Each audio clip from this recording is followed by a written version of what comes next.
Hello friends, स्वागत है आप सभी का ओआर स्टडी पॉइंट में। इस वीडियो में हम डिस्कस करते हैं द हिंदू एडिटोरियल हिंदी में। उसके अलावा जो भी इंपॉर्टेंट करंट अफेयर आता है हमारे एग्जाम की दृष्टि से, आईएएस पीसी एग्जाम की दृष्टि से, उसके बारे में हम इसमें कवर करते हैं। ये वीडियो रोज सुबह 7 बजे तक अपलोड कर दी जाती है। अगर कोई एक्सट्रीम कंडीशन नहीं बनती है तो पीडीएफ के लिए आप टेलीग्राम ग्रुप से जुड़ सकते हैं। उसका नाम है ओआर स्टडी पॉइंट। उसकी लिंक भी आपको डिस्क्रिप्शन बॉक्स में मिल जाती है। तो आइए बिना किसी देरी के शुरू करते हैं आज का इंपॉर्टेंट डिस्कशन। ये एक न्यूज है जो आज के द हिंदी न्यूज़पेपर में पब्लिश हुई है। इसमें ये बताया जा रहा है कि 23 अगस्त को हमने क्या मनाया था, तो नेशनल स्पेस डे मनाया था, यानी कि राष्ट्रीय अंतरिक्ष दिवस मनाया था। इसी दिन हमारे प्राइम मिनिस्टर, हमारे प्रधानमंत्री नरेंद्र मोदी जी ने ये ऐलान किया था कि जहाँ पर मिशन चंद्रयान 2 ने अपना फुटप्रिंट छोड़ा था, पदचिन्ह छोड़ा था, उस जगह को हम क्या कहेंगे, तो उस जगह को हम तिरंगा कहेंगे। और जहाँ पर मिशन चंद्रयान 3 के तहत विक्रम लैंडर ने लैंड किया है, उस जगह को हम क्या कहेंगे, तो उस जगह को हम कहेंगे शिव शक्ति। तो ये एक इंपॉर्टेंट न्यूज़ थी, ध्यान में रखिएगा। हो सकता है कि वनडे एग्जाम में पूछ लिया जाए इस तरीके के क्वेश्चन। और नहीं भी पूछता तो कम से कम हमें जानकारी तो होना चाहिए ना कि जहाँ पे हमारे चंद्रयान 3 के तहत विक्रम लैंडर ने लैंड किया था, उस जगह का नाम शिव शक्ति कर दिया गया है। ये तो हमें पता ही होना चाहिए। जैसा कि आप सभी को पता है, आज संडे है और संडे को द हिंदू में कोई एडिटोरियल पब्लिश नहीं होता है। तो पूरे वीक में जो भी इंपॉर्टेंट आर्टिकल बचा रहता है हम उसके बारे में आज डिस्कस कर लेते हैं। विश्व जल सप्ताह कब मनाया गया, तो 20 से 24 अगस्त 2023 के बीच में मनाया गया। इसका उद्देश्य क्या था, तो हमारे दैनिक जीवन में पानी की महत्वपूर्ण भूमिका को पहचानने के लिए इसको मनाया गया था। 2023 के लिए इसकी थीम क्या रखी गई है, तो परिवर्तन के बीच जल आधारित दुनिया के लिए अभिनव समाधान। इस आर्टिकल में हम बात करेंगे ब्रिक्स के बारे में। एक्चुअली मुद्दा क्या है, अभी ब्रिक्स की 15वीं बैठक का आयोजन कहाँ पे किया गया था, तो साउथ अफ्रीका में किया गया था। इसको अटेंड करने के लिए हमारे प्रधानमंत्री नरेंद्र मोदी जी गए थे। तो उन्होंने ये कहा है कि जो ब्रिक्स है वो ग्लोबल साउथ के लिए प्लेटफॉर्म बन चुका है। तो अब यहाँ पे पहले हम जानेंगे ब्रिक्स क्या है, उसके बाद हम जानेंगे ग्लोबल साउथ और ग्लोबल नॉर्थ का क्या मुद्दा है। उसके अलावा हम ये भी देखेंगे कि दुनिया का वर्गीकरण कैसे किया जाता था पहले। ये चर्चा में क्यों है, तो प्रधानमंत्री नरेंद्र मोदी ने दक्षिण अफ्रीका और ग्रीस की 4 दिवसीय यात्रा पर रवाना होने से पहले कहा कि ब्रिक्स ब्रिक्स का क्या नाम हो जाएगा पूरा, तो ब्राजील, रसिया, इंडिया, चाइना और साउथ अफ्रीका। ब्रिक्स वैश्विक दक्षिण के सामने आने वाली चुनौतियों पर चर्चा करने का एक मंच बन गया है। तो हम कुछ इंपॉर्टेंट फैक्ट जानते हैं ब्रिक्स के बारे में। तो पहले ये ब्रिक था, BRIC था। बाद में इसमें एस जुड़ा है, यानी साउथ अफ्रीका इसमें बाद में जुड़ा है। तो हम पहले जानते हैं ब्रिक जो शब्द है ये किसने दिया था, ये दिया था जिम ओ नील के द्वारा। तो ये जिम ओ नील कौन थे, ये एक अर्थशास्त्री थे। और जो ब्रिक है ये 2006 में लॉन्च किया गया था। ये चारों देशों के विदेश मंत्रियों के द्वारा, जो फॉरेन मिनिस्टर होते हैं उनके द्वारा मिल करके ये ब्रिक नाम का एक संगठन बनाया गया था। और इस ब्रिक का पहला शिखर सम्मेलन कहाँ पे हुआ था, तो रूस में हुआ था 2009 में। और फिर क्या हुआ था 2010 में इसमें साउथ अफ्रीका भी शामिल हो गया। तब से इसको क्या कहा जाने लगा, तो इसको ब्रिक्स कहा जाने लगा। यहाँ पे आप देख सकते हैं ब्रिक्स के बारे में कुछ इंपॉर्टेंट फैक्ट। जैसे ये शब्द किसने दिया था, तो जिम ओनील के द्वारा दिया गया था। इसमें कौन कौन से देश शामिल है, तो ब्राजील, रूस, भारत, चीन और दक्षिण अफ्रीका शामिल है इसमें। इसे 2006 में ब्राजील, रूस, भारत और चीन के विदेश मंत्रियों की एक बैठक द्वारा लॉन्च किया गया था। पहला शिखर सम्मेलन 2009 में कहाँ पे हुआ था, तो रूस में हुआ था। रूस में कहाँ पे, एकातेरिनबर्ग में हुआ था। 2010 में इसमें साउथ अफ्रीका शामिल हुआ। उसके साथ इसको ब्रिक्स कहा जाने लगा।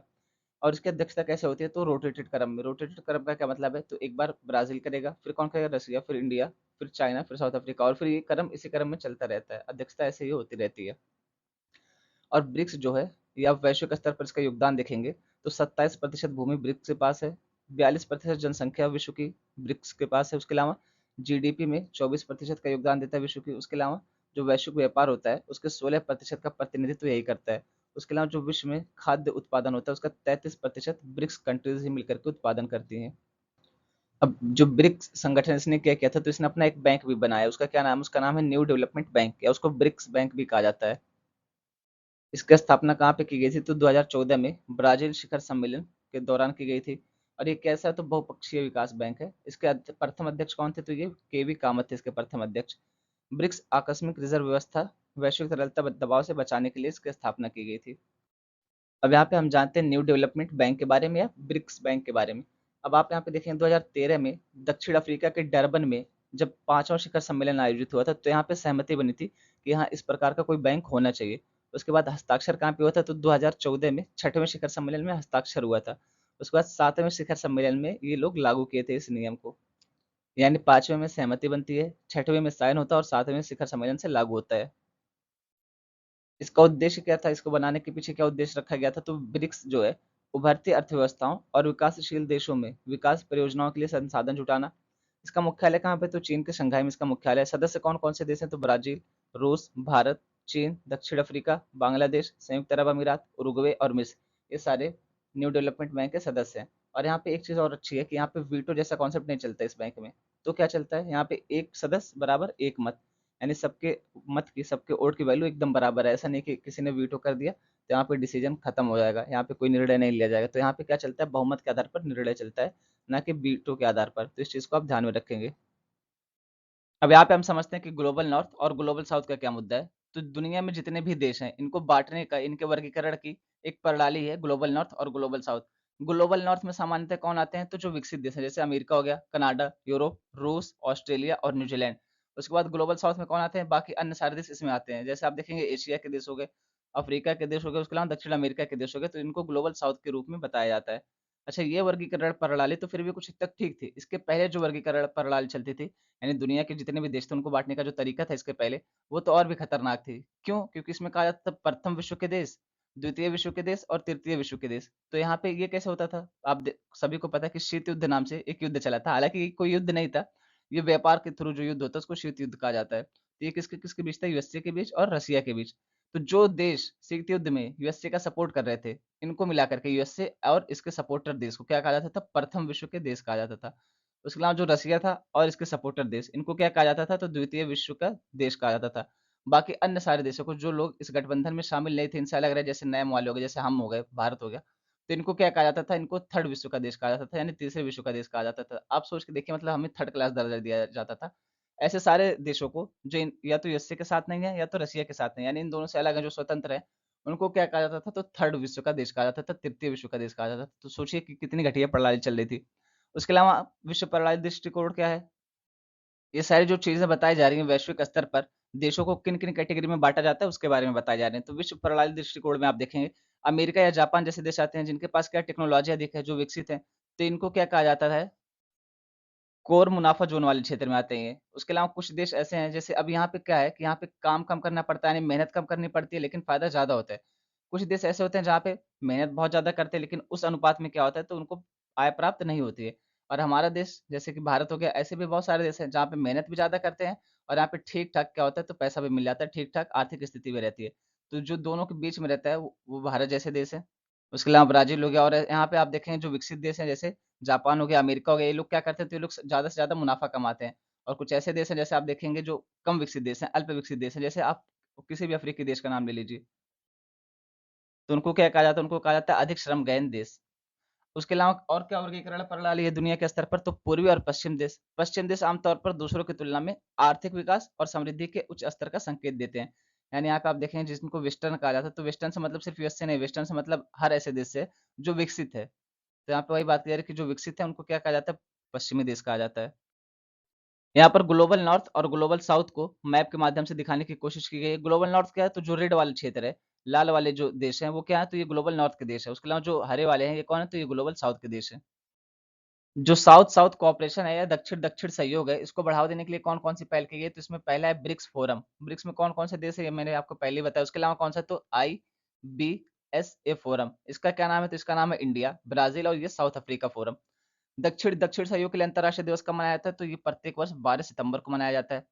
अब यहाँ पे बात की जा रही है वैश्विक दक्षिण के विकास के लिए बाधाएँ कौन-कौन सी हो सकती हैं? तो इसमें पहला पॉइंट है हरित ऊर्जा कोष जारी करना। उसके अलावा रूस-यूक्रेन युद्ध का प्रभाव, दुनिया का शायद ही कोई ऐसा क्षेत्र होगा जिस पर इसका प्रभाव ना पड़ा हो। चीन का हस्तक्षेप, उसके अलावा अमेरिकी आधिपत्य, संसाधनों तक अपर्याप्त पहुँच, उसके अलावा कोविड-19 का प्रभाव। कोविड-19 ने भी बहुत बड़े लेवल पर इम्पैक्ट डाला था, सबको अपने घुटनों पर ला दिया था। और अब यहाँ पे चीन क्या करता है, ये सोचता है कि सिर्फ मैं ही आगे बढ़ूँ, बाकी सारे देश क्या करें तो मेरे पीछे-पीछे चलें। तो ये सोच इसकी बहुत ही घटिया है। हालाँकि ये क्या करता है कि वैश्विक स्तर पर अपने आप को ये कहता है कि ये टाइम एशिया का टाइम है। और जब एशिया के स्तर पर देखेंगे तो यहाँ पे क्या कहते हैं, तो ये टाइम सिर्फ मेरा टाइम है, यानी यहाँ पे भारत को निग्लेक्ट करके चलने की बात करता है। तो इस वजह से ये भी एक दिक्कत निकल कर के आती है। दोस्तों, इस आर्टिकल में हम बात करने वाले हैं एनसीएपी के बारे में। इसका पूरा नाम है न्यू कार असेसमेंट प्रोग्राम। इसको किसके द्वारा शुरू किया गया? तो केंद्रीय सड़क परिवहन और राजमार्ग मंत्री नितिन गडकरी जी के द्वारा नई दिल्ली में शुरू किया गया है। इसको लाने के पीछे उद्देश्य क्या है? तो इसको लाने के पीछे उद्देश्य ये कि जो कारों का एक्सीडेंट होता है, जो कारें क्रैश हो जाती हैं, उसमें और सुरक्षा मानक बढ़ाए जाएँ। उसकी और अधिक सुरक्षा की जाए ताकि लोगों की जान बचाई जा सके, उसके लिए ही इसको लाया गया है। तो हम इसके बारे में जानते हैं पूरा डिटेल्स में। यहाँ पर ये द हिंदू में भी कवर किया गया था, तो इस वजह से ये आर्टिकल इंपॉर्टेंट हो जाता है, क्योंकि पीआईबी ने तो कवर किया ही था, उसके अलावा द हिंदू भी कवर किया था। तो इसको हम देखते हैं कि क्या है, इसके बारे में पूरी जानकारी अच्छे से लेते हैं। भारत एनसीएपी क्या है, तो ये एक प्रकार का सुरक्षा मूल्यांकन कार्यक्रम है, जो क्रैश परीक्षणों में उनके प्रदर्शन के आधार पर क्या करेगा, तो उनको स्टार रेटिंग देगा। यानी जो भी कार बनती है, तो उसको क्रैश करके देखा जाएगा, उसके बाद क्या किया जाएगा, तो उसको स्टार रेटिंग दी जाएगी कि इसकी सेफ्टी कितनी है, 1 स्टार की इसकी सेफ्टी है, 2 स्टार की है, 1 से लेकर के 5 तक को इसको स्टार रेटिंग दिया जाएगा।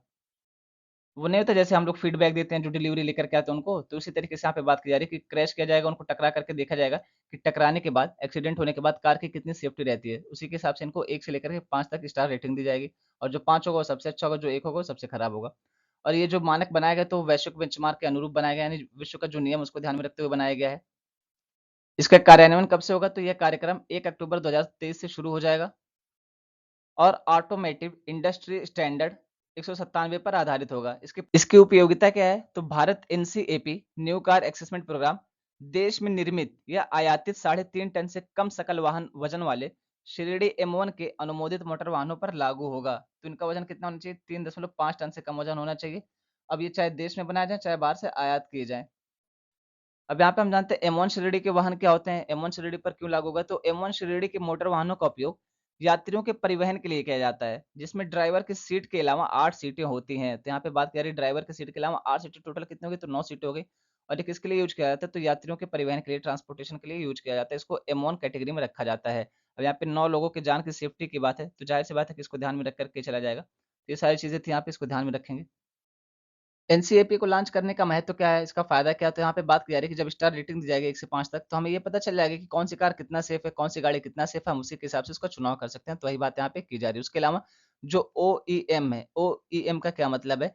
ओरिजिनल इक्विपमेंट मैन्युफैक्चरर, यानी जो मूल रूप से सामान बनाते हैं, उसके बारे में बात की जा रही है। तो ज़ाहिर-सी बात है कि घरेलू रूप से जो बनेगा, अब यहाँ पे घरेलू लोग का इसमें विश्वास भी बढ़ेगा, और भी इनको ठीक लगेगा कि हाँ यार, इनकी 5 स्टार रेटिंग है, तो ये लोग अच्छे लेवल पर काम कर रहे हैं, अच्छे से बना रहे होंगे, तभी तो सरकार ने इनको 5 स्टार रेटिंग दे रखी है। उसके अलावा क्या होगा, तो उसके अलावा होगा ये कि अच्छी से अच्छी रेटिंग प्राप्त करने के लिए अच्छी से अच्छी तकनीक भी लगाई जाएगी कारों में। अच्छी से अच्छी तकनीक का भी यूज़ करेंगे अपनी गाड़ियों में, ताकि क्या हो सके, उनको अच्छी से अच्छी स्टार रेटिंग मिल सके, क्योंकि अंततः लोग सेफ्टी को ही ध्यान देंगे। ऐसा तो है नहीं कि 1 स्टार रेटिंग लेकर के चले जाएँ और फिर वहाँ से जान गँवा करके आएँ। यहाँ पे 1000, 2000, 10,000, 20,000 रुपए के लिए कोई अपनी जान तो दाँव पे लगाएगा नहीं। तो वही बात यहाँ पे की जा रही है कि अच्छी स्टार रेटिंग प्राप्त करने के लिए क्या करेंगे, तो अच्छी टेक्नोलॉजी का भी यूज़ करेंगे। स्वस्थ प्रतिस्पर्धा इससे बढ़ेगी। उसके अलावा ये सुरक्षित वाहनों के निर्माण के लिए भारत में ओईएम के बीच स्वस्थ प्रतिस्पर्धा को भी बढ़ावा देते हुए उपभोक्ता केंद्रित मंच के रूप में काम करेगा। तो ये सारे इसके महत्व हैं। एनसीएपी कार्यक्रम के सामने आने वाली चुनौतियाँ कौन-कौन सी हैं, मुद्दे कौन-कौन से? तो इसमें पहला पॉइंट है परीक्षण और संरचना।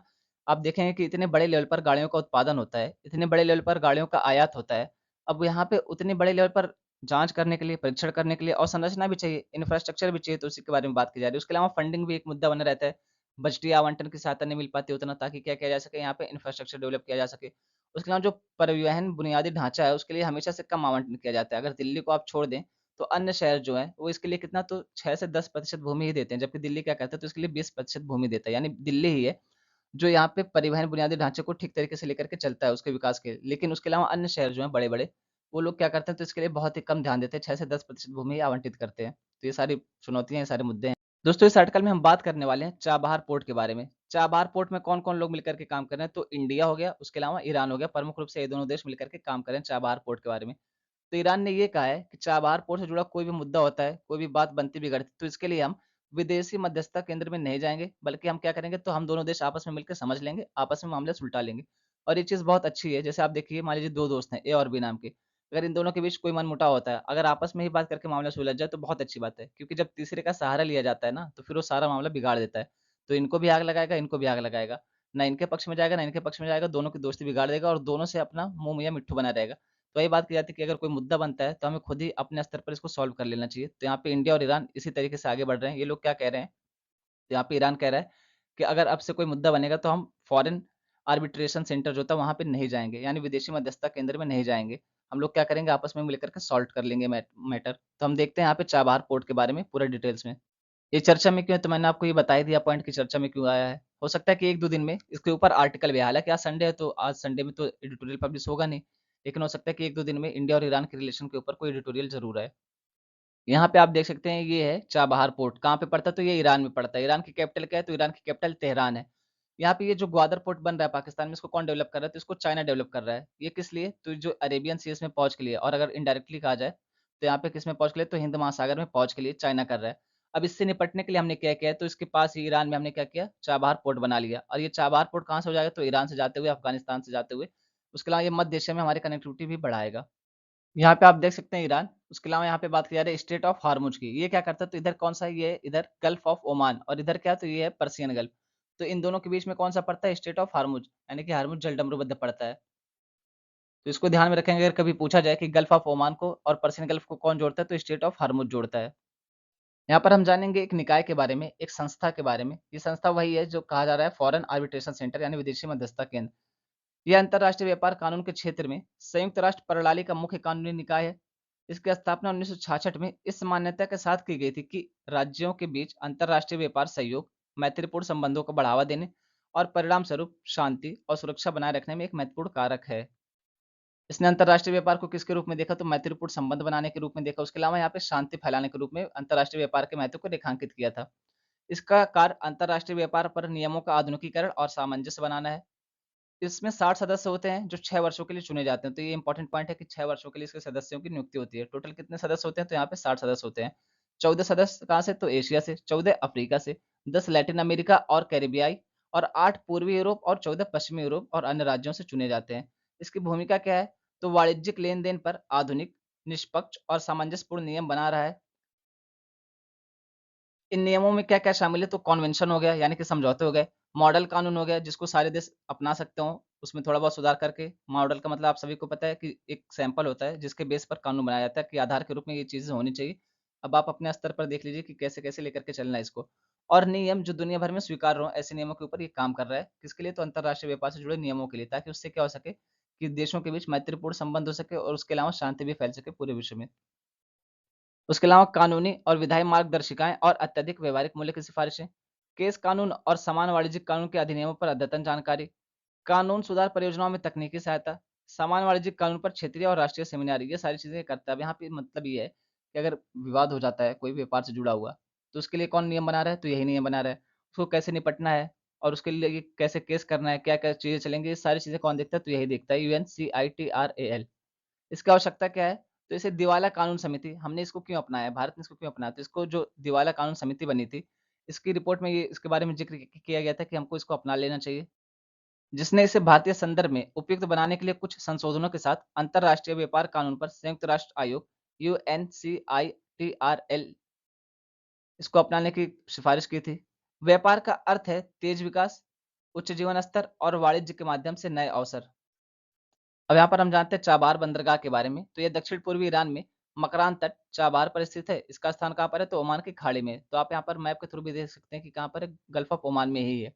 ये तट अपेक्षाकृत अविकसित मुक्त व्यापार और औद्योगिक क्षेत्र है, खासकर जब इसकी तुलना पश्चिम में बदर अब्बास के विशाल बंदरगाह से की जाती है। साथ ही यह समुद्र तक सीधी पहुंच वाला ईरान का एकमात्र बंदरगाह है। तो ये इंपॉर्टेंट पॉइंट हो जाता है कि समुद्र तक सीधी पहुंच वाला ईरान का एकमात्र बंदरगाह कौन सा है? चाबार पोर्ट है, जिसको कौन विकसित कर रहा है? तो भारत विकसित कर रहा है। हम लोग चाबहार बंदरगाह पर इतना ध्यान क्यों दे रहे हैं? उसका महत्व क्या है? तो इसमें पहला पॉइंट ये है कि ईरान और इंडिया के रिलेशन सुधरेंगे, यानी द्विपक्षीय संबंध जो है उसमें भी मजबूती आएगी। उसके अलावा कई बार हम लोग क्या करते हैं, ईरान से तेल आयात करते हैं, तो उसके लिए भी फायदेमंद हो जाएगा ये।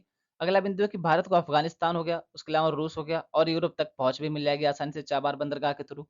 उसके अलावा बंदरगाह और रेल परियोजना, रेल परियोजना कहाँ से है? तो चाबहार से लेकर के जाहेदान से अफगानिस्तान सीमा के पास जारंग तक। इसके थ्रू क्या हो जाएगा? तो कनेक्टिविटी बढ़ेगी। उसके अलावा क्या होगा? तो उसके अलावा ऊर्जा आपूर्ति होगी और व्यापार को भी बढ़ावा मिलेगा। ये बंदरगाह क्या करेगा? तो अंतर्राष्ट्रीय उत्तर-दक्षिण परिवहन गलियारे INSTC international north south transport corridor के बारे में बात की जा रही है। में भी एक महत्वपूर्ण कड़ी है, जो ईरान के माध्यम से भारत से रूस तक माल ढुलाई के लिए जहाज़ों, रेल और सड़क मार्गों का एक बहु-मॉडल नेटवर्क है। आप यहाँ पे देख सकते हैं कि नाम से पता चल रहा है उत्तर-दक्षिण परिवहन गलियारे। इसमें क्या किया जाए? तो व्यापार से जुड़े चीज़ों के लिए गलियारा बनाया जा रहा है। उसमें क्या-क्या होगा? तो इसमें जहाज भी होंगे, यानी कि शिप होगी। उसके अलावा क्या होगा? रेल के माध्यम से भी कनेक्टिविटी रहेगी। उसके अलावा जो सड़क मार्ग है उससे भी कनेक्टिविटी रहेगी। तो उसके लिए भी ये क्या करता है? एक महत्वपूर्ण बिंदु है चाबार बंदरगाह। उसके अलावा ये बुनियादी ढांचे और शिक्षा परियोजनाओं के माध्यम से अफ़गानिस्तान के विकास में भारत की भूमिका को सुविधाजनक बनाएगा। अब कई बार क्या होता है कि पाकिस्तान हमें अपने यहाँ से नहीं जाने देता है, तो हम क्या कर सकते हैं? यहाँ से अरेबियन सी में उतरेंगे, अरेबियन सी से चाबार पोर्ट होते हुए अफ़गानिस्तान में सीधा जाकर के निवेश कर सकते हैं। अफ़गानिस्तान के हालात सुधारने में सहायता कर सकते हैं। तो इससे क्या होगा, हमारी भी इमेज अच्छी बनेगी और हम कुछ स्तर पर काम भी कर पाएँगे। जबकि पाकिस्तान कई बार हम लोग को रोक देता है। एक बार देखेंगे आप, हम लोग शायद गेहूँ भेज रहे थे अफ़गानिस्तान को, जब यहाँ पे तालिबान का शासन आया था, तो क्या हुआ था, पाकिस्तान ने अपने यहाँ पे रोक लिया था। तो वो सारी बातें यहाँ पे की जा रही हैं। तो इसकी वजह से क्या होगा, हम मध्य एशिया से भी कनेक्ट हो पाएँगे, रूस से भी कनेक्ट हो पाएँगे इस चाबहार पोर्ट की वजह से। तो इस चाबहार पोर्ट के बहुत सारे फ़ायदे हमारे लिए। यह ईरानी तट पर भारत का निकटतम बंदरगाह है, जो अफ़गानिस्तान और मध्य एशिया के संसाधनों और बाज़ारों तक पहुँच प्रदान करता है। यह ग्वादर के पाकिस्तानी बंदरगाह के पश्चिम में 76 समुद्री मील, लगभग 150 किलोमीटर से भी कम की दूरी पर स्थित है, जिसे चीन द्वारा विकसित किया जा रहा है। किसको चीन द्वारा विकसित किया जा रहा है? तो ग्वादर पोर्ट जो है पाकिस्तान में, उसको चीन के द्वारा विकसित किया जा रहा है। चीज़ मैंने आपको बताई है मैप के थ्रू पहले ही। यह ग्वादर में स्थित चीनी या पाकिस्तानी सैन्य गतिविधि पर नज़र रखने के लिए भी इसे आदर्श बनाएगा। अब यहाँ पे आप देख सकते हैं कि ये ईरान वाले क्षेत्रों का और यहाँ पे ये पाकिस्तान का। हम कहाँ पे चल रहे हैं? हम यहाँ पे चल रहे हैं। क्या बना रहे हैं? चाबार पोर्ट। यहाँ पे क्या बन रहा है? यहाँ पे ग्वादर पोर्ट बन रहा है। इसको कौन बना रहा है? इसको चाइना बना रहा है। और इसको कौन बना रहा है? तो इसको चाबार को इंडिया बना रहा है। अब यहाँ से हम क्या कर सकते हैं? तो इनके ऊपर नज़र भी रख सकते हैं कि ये लोग क्या कर रहे हैं? यहाँ पे कोई सेना की गतिविधि तो नहीं हो रही है। ये लोग कोई उल्टा-सीधा काम तो नहीं कर रहे हैं। तो इसके लिए भी हमारे लिए फ़ायदेमंद हो जाता है चाबहार पोर्ट। चाबहार पोर्ट को लेकर के भारत का स्ट्रैटेजिक विज़न क्या था? रणनीतिक दृष्टि क्या थी? तो जब इसको 2003 में साइन किया गया था, किसके द्वारा? अटल बिहारी वाजपेयी जी के द्वारा। उस समय यही प्रधानमंत्री थे हमारे देश के। तो इनके द्वारा जब साइन किया गया था, तो प्रमुखतः इसके 3 उद्देश्य रखे गए थे। कौन-कौन से? तो भारत का पहला अपतटीय बंदरगाह बनाना और खाड़ी में भारतीय बुनियादी ढांचे की शक्ति को प्रदर्शित करना। दूसरा क्या उद्देश्य था? तो भारत के पड़ोसी के साथ तनावपूर्ण संबंधों को देखते हुए पाकिस्तान के माध्यम से व्यापार को रोकने के लिए और एक दीर्घकालिक टिकाऊ समुद्री व्यापार मार्ग का निर्माण करने के लिए। यानी उस समय से भी पाकिस्तान यहाँ पे बेवकूफियां करता आ रहा था। पाकिस्तान क्या करता था? हमें परेशान करने की कोशिश करता था। तो हमारे तत्कालीन प्रधानमंत्री जी को ये लगा कि यार कभी भी ये बदतमीजी काट सकता है, कभी भी परेशान कर सकता है। इससे बेहतर ये है कि क्यों ना हम कोई अल्टरनेट ढूंढ लें। और जब अल्टरनेट ढूंढ लेंगे, कोई विकल्प यहाँ पे ढूंढ लेंगे, तो हमारा व्यापार सुचारू रूप से चलता रहेगा। तो ये भी एक उद्देश्य था इसका। उसके अलावा अफ़गानिस्तान के लिए एक वैकल्पिक भूमि मार्ग खोजने के लिए, जिसके साथ भारत ने 2001 में तालिबान की हार के बाद संबंधों को फिर से बनाया था। 2001 में क्या हुआ, जब यूएसए ने तालिबानियों को खोज-खोज कर मारना शुरू किया, तो यहाँ पे क्या हुआ, अफ़गानिस्तान में भी एक सरकार आई। तो उनसे उनके साथ संबंध बनाने के लिए क्या हुआ, इस महत्व को देखा गया कि चाबार पोर्ट का भी महत्व बढ़ जाता है अफ़गानिस्तान के परिदृश्य से। यानी कि जब 2003 में इसको प्रमुख रूप से शुरू किया गया था, तो इसके प्रमुखतः 3 उद्देश्य रखे गए थे, ये तीनों उद्देश्य। उसके बाद बात की जा रही है कि इसके बाद प्रधानमंत्री मनमोहन सिंह की सरकार ने अफ़गानिस्तान के दक्षिण में जरांज, डोलाराम राजमार्ग का निर्माण किया।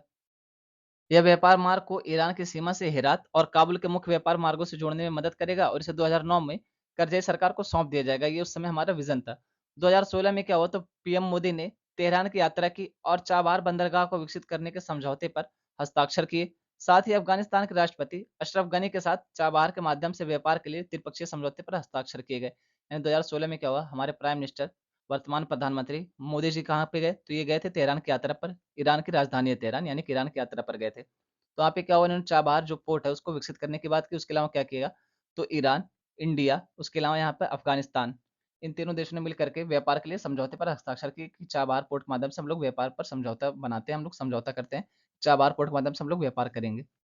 अब यहाँ पे बात की जा रही है कि प्रमुख बाधाएँ, रुकावटें क्या है चाबहार पोर्ट को लेकर के, तो इसमें पहला पॉइंट है चीन का प्रभुत्व। अब देखेंगे चीन क्या कर रहा है, तो जो अरब वर्ल्ड है, अरब कंट्रीज़ हैं, उसके साथ, उसके अलावा ईरान के साथ, इन सब के साथ मिल करके, चाहे आर्थिक संबंध हो गया, राजनीतिक संबंध हो गया, सैन्य संबंध हो गया, व्यापारिक संबंध हो गया, इस इन सबको मजबूत कर रहा है। उससे क्या होगा, अब यहाँ पे अगर मान लीजिए चीन को चाबहार पोर्ट दे दिया जाए, तो क्या होगा, ये जो है हिंद महासागर में इसकी पकड़ और भी मजबूत हो जाएगी। फिर हम लोग जो नज़र रखने की बात कर रहे हैं ग्वादर पोर्ट पर, वो भी संभव नहीं हो पाएगा। इस तरीके से बहुत सारी समस्याएँ निकल के आ सकती हैं, अगर चीन ने यहाँ पर अपना पैर डाल दिया तो।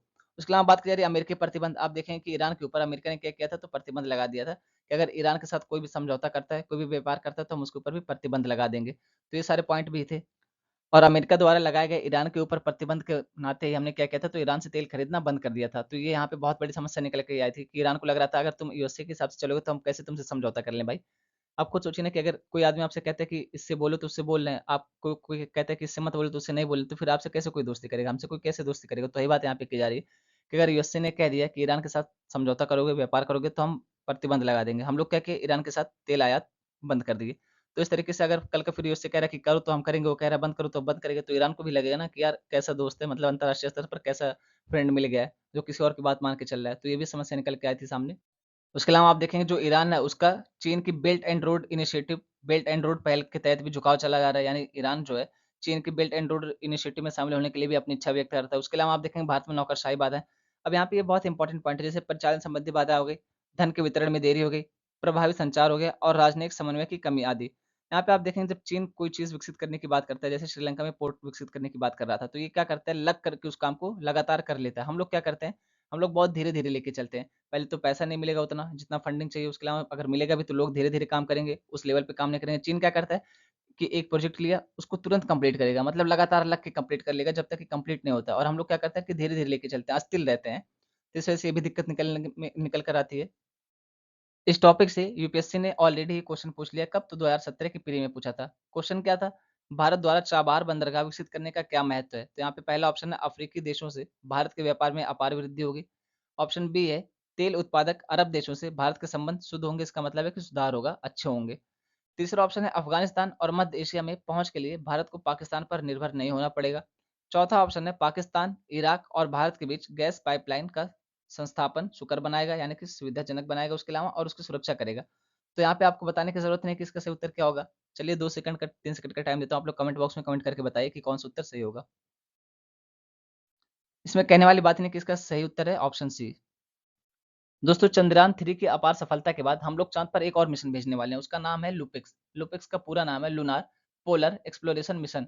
लेकिन इसमें इसरो और कौन काम करेगा, दो लोग मिलकर के काम करेंगे, इसरो प्लस जाक्सा। जाक्सा क्या है, तो ये जापान की अंतरिक्ष एजेंसी है, जैसे हमारी इसरो है तो ऐसे ही क्या है, जाक्सा है जापान की। तो ये दोनों लोग मिलकर के काम करेंगे, दोनों लोग मिलकर के क्या करेंगे, तो लुपिक्स मिशन को भेजेंगे कहाँ पर, चांद पर। इसको कब भेजा जाएगा, तो 2025 में भेजा जाएगा। और ये क्या करेगा, तो लुपिक्स चंद्रमा पर आधार स्थापित करने की संभावना, पानी में बर्फ की उपलब्धता और सतह अन्वेषण प्रौद्योगिकियों का अध्ययन करने के लिए एक रोवर और लैंडर का उपयोग करेगा। जाक्सा और इसरो क्रमशः रोवर और लैंडर विकसित कर रहे हैं, यानी जाक्सा क्या कर रहा है, तो ये रोवर विकसित कर रहा है, और इसरो क्या कर रहा है, तो ये लैंडर विकसित कर रहा है। रोवर न केवल इसरो और जाक्सा के उपकरणों को, बल्कि अमेरिकी अंतरिक्ष एजेंसी नासा और यूरोपीय अंतरिक्ष एजेंसी ईएसए के उपकरणों को भी ले जाएगा। तो यहाँ पे इंपॉर्टेंट पॉइंट हो जाता है, इसको ध्यान में रखेंगे, हो सकता है कि प्री में आपसे पूछा जाए। दोस्तों मेटा ने क्या किया, तो सीमलेस M40 नाम से एक प्लेटफॉर्म लॉन्च किया। ये क्या करेगा, तो 100 से भी अधिक भाषाओं का अनुवाद करेगा। उसी के बारे में यहाँ पे बात की जा रही है, शॉर्ट न्यूज है। मेटा जो पहले फेसबुक के नाम से जाना जाता था, सीमलेस M40 नाम से एक उन्नत बहुभाषी मल्टी मॉडल एआई अनुवाद और ट्रांसक्रिप्शन मॉडल का अनावरण किया। सीमलेस M40 क्या है, तो व्यापक रूप से बहुभाषी और मल्टी मॉडल मशीनी अनुवाद है। यह एक उन्नत बहुभाषी मल्टी मॉडल एआई अनुवाद और ट्रांसक्रिप्शन मॉडल है। इसे मेटा द्वारा विकसित किया गया था। यह वाक से वाक, पाठ से वाक और पाठ से पाठ अनुवाद कर सकता है। अब लगे यार सर क्या बोल रहे हो, वाक से पाठ, पाठ से पाठ, वाक से वाक, ये होता क्या है? अगर थोड़ा-सा आप ध्यान देंगे तो आपको समझ देखिए यहाँ पे ये शुद्ध हिंदी में लिखा गया है, तब आपको इतना समझ नहीं आ रहा है, लेकिन अगर ये इंग्लिश में लिखा होता तो आपको तुरंत समझ आ जाता। जैसे आप अगर थोड़ा-सा ध्यान देंगे तो आर्टिकल 19 की भाषा क्या है? हमारा जो संविधान है उसके अनुच्छेद 19 की भाषा क्या है? यहाँ पे वाक की स्वतंत्रता दी गई है। वाक का क्या मतलब है? यानी कि स्पीच, इसको स्पीच कहते हैं। और यहाँ पे पार्ट का क्या मतलब है, तो रीड, टेक्स्ट कह सकते हैं आप। तो वही बात यहाँ पे की जा रही है कि speech to text, text to speech, text to text, speech to speech, इन सबको ये कर सकता है अनुवाद। ये लगभग 100 भाषाओं के लिए वाक पहचान का समर्थन करता है। एक वाक्य में कितने अलग-अलग भाषाओं का प्रयोग किया गया है, ये भी ये पहचान लेगा। यानी जैसे मान लीजिए कोई एक वाक्य बनाया जाए, इसमें क्या किया जाए, तो गुजराती के भी शब्द रखे जाएँ, उसके अलावा इंग्लिश के भी, हिंदी के भी, उसके अलावा मराठी के भी। अगर इन सब के शब्द रखे गए, तो ये पहचान लेगा कि ये गुजराती के शब्द हैं, ये इंग्लिश के हैं, ये हिंदी के हैं, मराठी के हैं। उसके अलावा ये क्या करेगा, जो पूर्वाग्रह होते हैं लिंग को लेकर के, जिसको कहते हैं जेंडर बायस्ड शब्द, तो उसका भी प्रयोग नहीं करेगा, उसको भी ये पहचान लेगा और उसको हटा देगा। ऐसे शब्दों का प्रयोग नहीं करेगा, जो लिंग पूर्वाग्रह को बढ़ावा देते हों। सीमलेस M40 समर्थन करता है किसका-किसका? तो लगभग 100 भाषाओं के लिए वाक पहचान, वाक का क्या मतलब है, स्पीच। उसके अलावा लगभग 100 इनपुट और आउटपुट भाषाओं के लिए वाक से पाठ, यानी कि क्या है, तो स्पीच टू टेक्स्ट या रीड। उसके अलावा वाक से वाक अनुवाद, स्पीच टू स्पीच की बात की जा रही है। लगभग 100 इनपुट भाषाओं और 36 अंग्रेजी सहित आउटपुट भाषाओं का समर्थन करता है। लगभग 100 भाषाओं के लिए पाठ से पाठ अनुवाद, यानी कि टेक्स्ट टू टेक्स्ट या रीड टू रीड की बात की जा रही है। टेक्स्ट टू स्पीच अनुवाद लगभग 100 इनपुट भाषाओं और 35 अंग्रेजी सहित आउटपुट भाषाओं में देगा। यानी ये इसकी विशेषता बताइए कि कितनी भाषाओं को कौन-कौन से माध्यम से ये ट्रांसलेट कर सकता है, किस-किस माध्यम से पहचान सकता है। यहीं तक रखते हैं आज की वीडियो। बोलने में जो भी गलती हुई उसके लिए रियली सॉरी। आप सबके सपोर्ट के लिए बहुत-बहुत थैंक यू। इसी तरीके से सपोर्ट बनाए रखें।